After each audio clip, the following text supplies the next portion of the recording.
બનાસકાંઠા જિલ્લાનું પાલનપુર એટલે જિલ્લાનું વડું મથક કોલેરાગ્રસ્ત એના હિસાબે જે પરિવારોમાંના સભ્યો ગુમાવ્યા છે એમના આત્માને શાંતિ મળે એ પરિવાર સાથે અમારી સહાનુભૂતિ।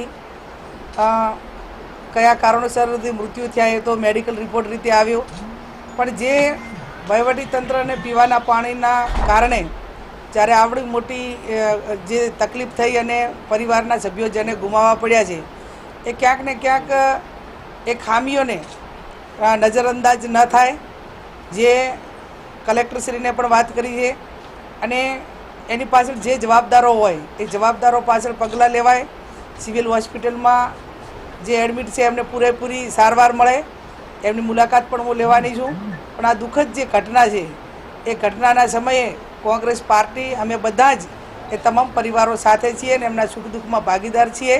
અને જે એક આવી જ્યારે ઘટના બની હોય ત્યારે સર્વપક્ષીય બધા જ સાથે મળીને એ વિસ્તારમાં જે જરૂરિયાતમંદ હોય એમને કઈ રીતે મદદ કરવી અને જે રીતની કે એમની પોતાની એક રજૂઆત છે એ રજૂઆત જે છે એ વહીવટીતંત્ર મારફત જ્યાં પહોંચાડવાની છે પૂરી પહોંચાડશું।